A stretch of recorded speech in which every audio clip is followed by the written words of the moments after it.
we've played in some windy games, but nothing to that extent. And so that'll affect you a lot of different ways. Obviously, if you're going into it, then from a throwing standpoint, from a kicking, what do you have to do if you're going into it? How do you punt, kick, field goal, all those things. If it's with you, then obviously you got a chance to do some things with it, and so it goes both ways. But when you have such a strong wind, it really changes.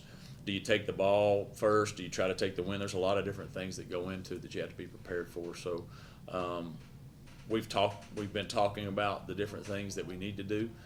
We've been practicing some of the things to get ready for that. But I think until you see how bad it is, you can have a plan.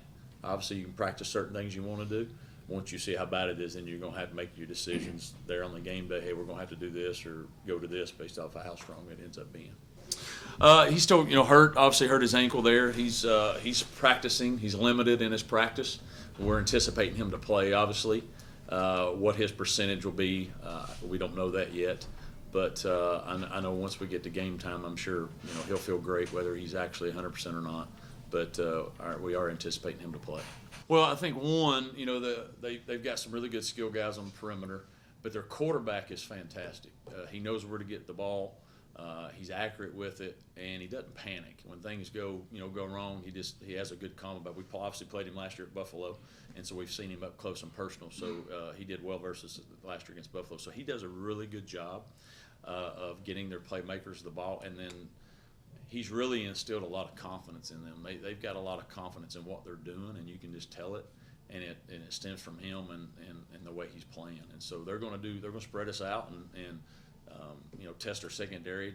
They're going to test our defensive line by doing some screens and different things. And if you don't tackle them, they've got some guys that can take it to the house. And so it'll be the team probably the team with the best collection of receivers that we've seen up to this point. I don't bring it up unless I know there's something to it. And if there's something to it, I'll tell them.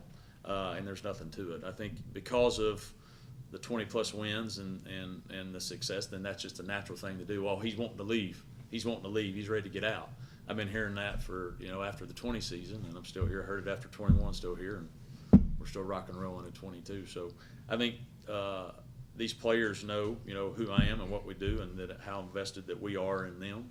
And if there's something that is legitimate, and it's not just people saying their names because they think, hey, he should believe he's getting ready to get out of there, then I'll bring it up to him. But until that point, if it ever happens, they'd be the first to know.